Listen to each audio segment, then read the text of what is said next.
did the same thing last night. Well, as a committee woman, it would be my responsibility, along with the committee men, to actually run the caucus. And I guarantee you, if I was running the caucus, that would not happen. We would not have the raucous caucus, and you could bring cameras.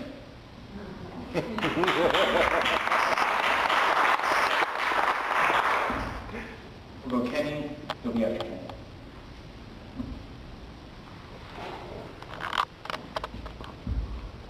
Ladies, we talked a little bit about organization last night and how we can have that in the St. Louis Central Committee.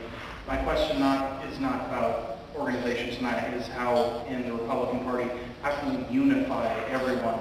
And I want to see what your take on unifying the party so we can beat this incompetent buffoon we have in office right now coming up.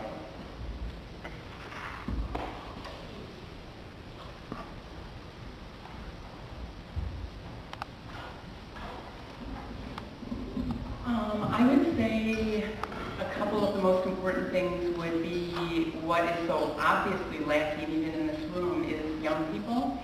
And I get really excited. In fact, a young man stopped by here. He couldn't stay, but every young person we find to me is the equivalent of 10 older people at times. And that would be a big benefit to unifying, getting people to, young people just have a way of, in my opinion, unifying the troops. And also, it might be an odd thing to say, but social media, I think, would really help. This is my plug for Twitter, and I don't work for Twitter, but I bet at least half this room is not on Twitter, and that is a really, really serious problem. If we don't get with the program, it takes very, very little time to be on Twitter, but to have a presence, and it literally circumvents the mainstream media that we're so angry about. And so those two things. This is a very good question on how to unify our party. One thing that's obvious is to strike for those points where there is common ground. And also to expand on what Annette was saying about young people, what's really important is to let people contribute, to make them welcome, to listen to what they have to say, and give them something that they can do, to accept their contribution. I think that's the biggest beef that some people have who have been disappointed at the outcome of conventions and so forth, is that they want to be part of things, and I'm going to make it very clear that they are part of it, that their contribution is acceptable. I'm really proud of Kenny because he's running for Committeeman, and he reminds me of my young Republican days protesting in Alvor on his new campus. So I really want to embrace that multi-generational unity that we're gonna pull together. And this is the reason why. Exactly what Annette was saying is social media. I was watching Fox News for years and years and years. I thought I knew what was going on. Mike and I, we're all about military and defense, and then I started getting the underground news sources, and I thought, oh my gosh, they're not talking about anything they need to be talking about. And then that way, even when I talk to my parents, they're like, what are you even reading? I'm like, you guys have got to be informed.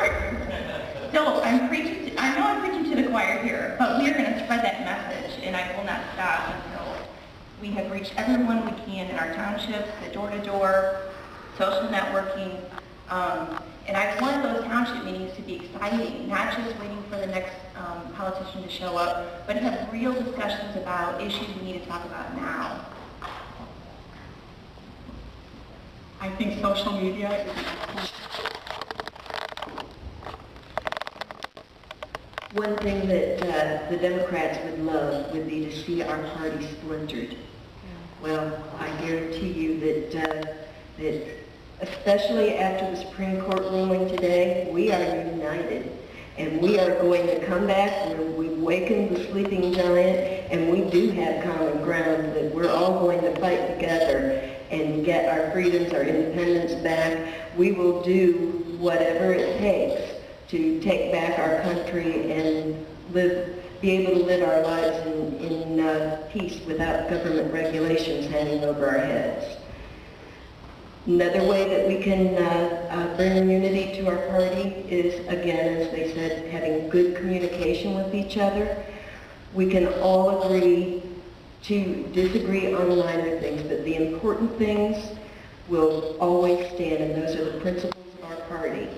And let's live up to those principles. What is the quote that they say? The best defense is a good offense. Is that what it is?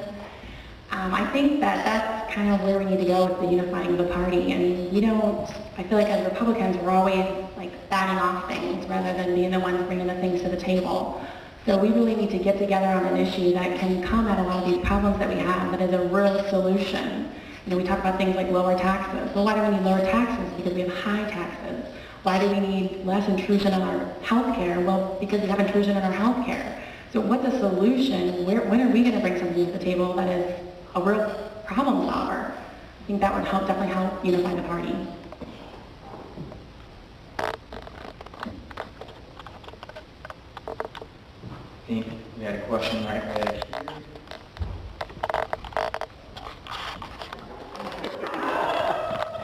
How apt that question starts with me, because I live in such an area.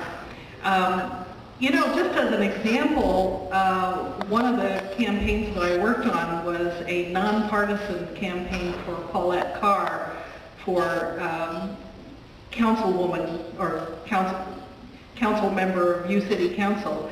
And in that case, we also worked on a tax issue and a audit petition issue. And what we did there is we didn't really talk about the party particularly, we just talked about the issues. And in some of these areas, if you just say the word Republican, that's very scary. But you can still talk about issues. You can find the blue dog Democrats and get them on board. That would be really hard for me. I'm in the gold mine, thankfully. There's one thing I did learn in this process, and that was about the Facebook ads and how you can set up a page and do things by zip code, by keywords.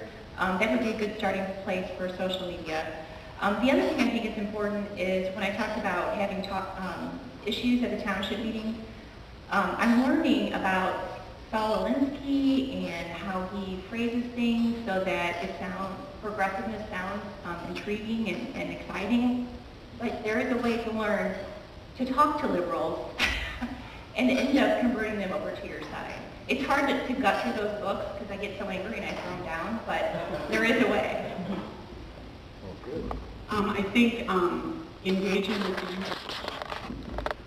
One thing that we can do is get to know the people in our precincts and in our township. I mean, that door-to-door, that face-to-face contact means everything. My background has been in sales, and I know it's easy for people to say no to you over the phone. They don't say no so much when it's face-to-face. So get down and meet the people. Secondly, again, the social media. If you want to visit my social media, you can see me at Teresa Dublin. But there's another issue too, is there are a lot of people that are on the sideline. They are so fed up, especially independents, they don't know where to go. And we need to provide them with directions that we're heading in so that they can see some hope, that if they get involved and they get active, that they feel that they can make a difference. And so I think we need that enthusiasm. I think a great way to get more Republicans or people added to the Republican Party is on local issues. For example, we just had the MSD issue. 7% of our voters decided to have $1 billion in debt, not to cash flow that. So anyway, I think that's a really great way too to get people to understand things like that, because you're not coming in a lot of times with school boards and county councils, it's not Republican and Democrat. So if you get people to see a particular candidate a certain way, and then they realize, oh, you're Republican, it might make them more open to the Republican Party.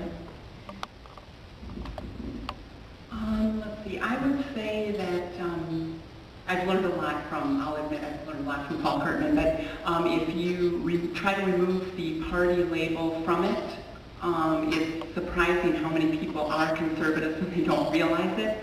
If freedom is popular, as they say, and if you make it about finding ways to give an incentive to get involved.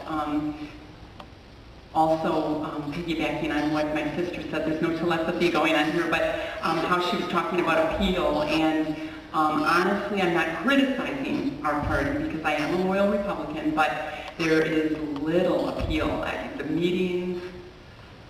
If I were 20 years old, it's been a while, but I don't know if I have much incentive to go back. We've had much better luck with thinking outside the box and bringing in people that way, but I'm getting off topic, but just making it more about a community thing and forgetting about the party things and the actual, just getting people involved in general, and then you suck them in and then you've got one over.